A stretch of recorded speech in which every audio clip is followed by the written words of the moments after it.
வேலினா பாதுகாப்பு. இது இல்லாம நாலாவதாகவும் ஒன்று இருக்கு.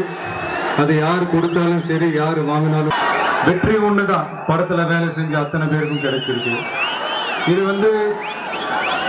ஒரு கால்பந்து விளையாட்டை போல மாதிரின்னு கூட சொல்லலாம்.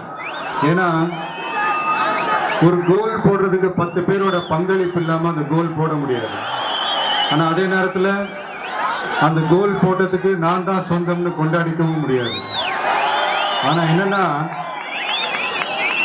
அந்த கோல் போடுறதுக்கு 10 பேரோட பங்களிப்பு இருக்கிற அதே நேரத்துல 11 பேர் அதை தடுப்பாங்க.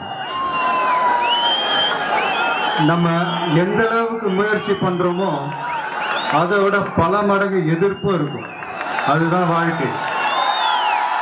என்ன பண்றது? அதையெல்லாம் தாண்டி தான் வரணும். தட்டி பறிப்பவன் வாழ்ந்ததில்லை, விட்டு கொடுப்பவன் வீழ்ந்ததில்லைன்னு சொல்லுவாங்க. ஆனா இன்னைக்கு இருக்கிற சூழ்நிலையில நான் உங்களை அதெல்லாம் ஃபாலோ பண்ண சொல்லல. தட்டியும் பறிக்காதீங்க, விட்டும் கொடுக்காதீங்க.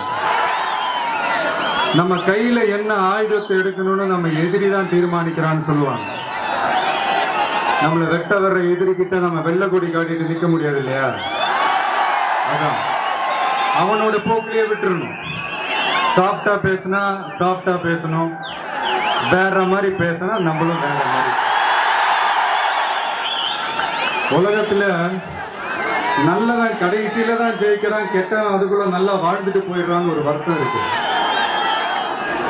நல்லா எப்படியெல்லாம் வாழணும்னு ஒரு அனுபவத்தை கொடுத்துட்டு போறான்.